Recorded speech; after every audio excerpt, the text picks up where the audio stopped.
Bismillahirrahmanirrahim. Assalamualaikum warahmatullahi wabarakatuh. Kenalkan, nama saya Agus Wahyudin, NIM 858141352, Prodi PGSD.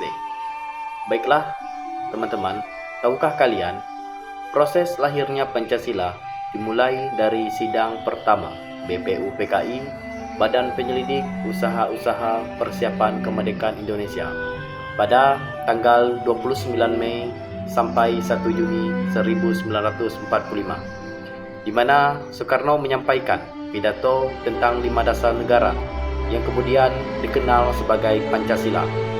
Hasil dari usulan ini adalah rumusan Pancasila dalam Piagam Jakarta yang dibuat oleh Panitia 9 pada tanggal 22 Juni 1945.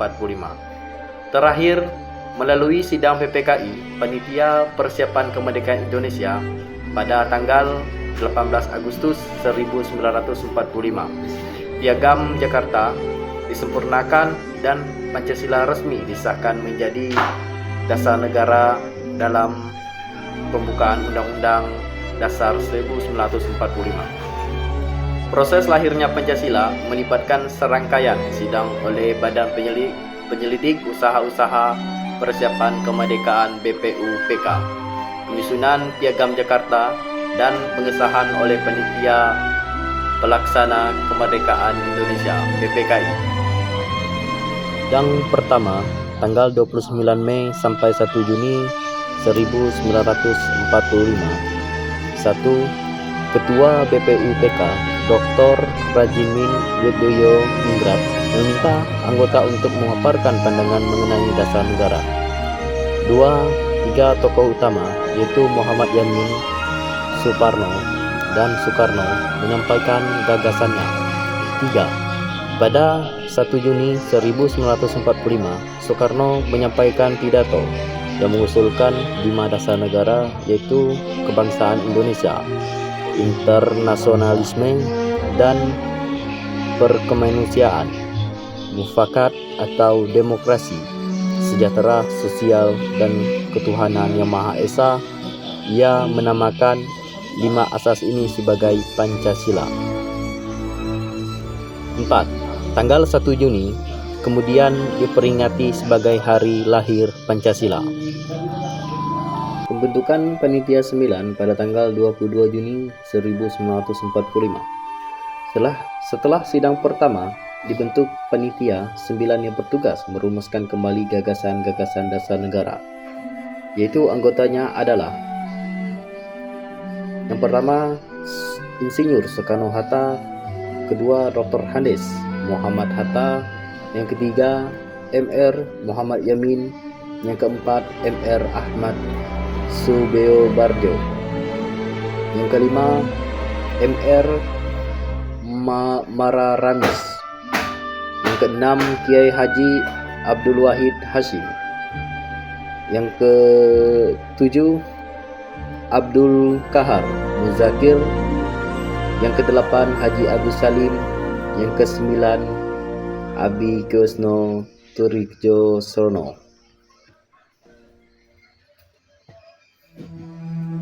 3. Panitia ini menghadapi perbedaan pandangan antara golongan nasionalisme dan Islam, terutama terkait hubungan agama dan negara. Piagam Jakarta. Hasil kerja Panitia 9 adalah sebuah rumusan yang kemudian dikenal sebagai Piagam Jakarta. 1. Isi Piagam Jakarta. Alinea keempat dari naskah ini membuat rumusan 5 asas dasar negara dengan sila pertama berbunyi ketuhanan dengan kewajiban menjalankan syariat Islam bagi pemeluk-pemeluknya. 2. Disetujui.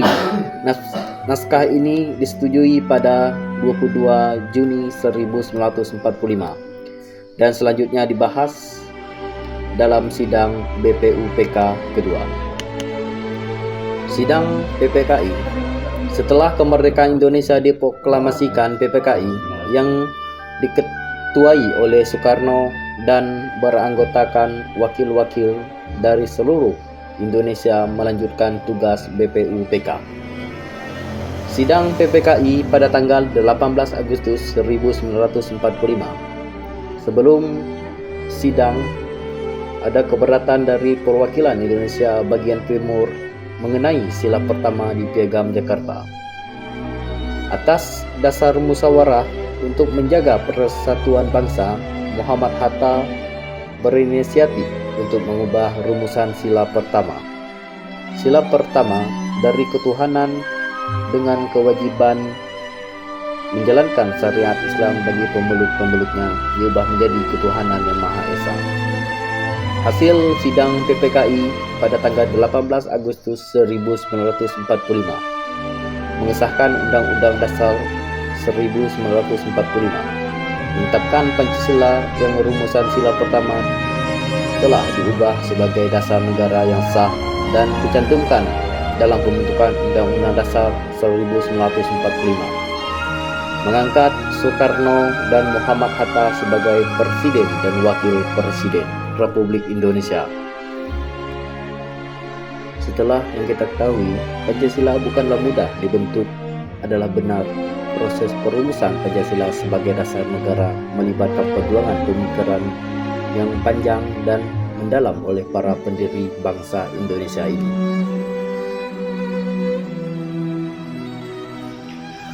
Mungkin ini saja yang dapat saya sampaikan atau saya jelaskan.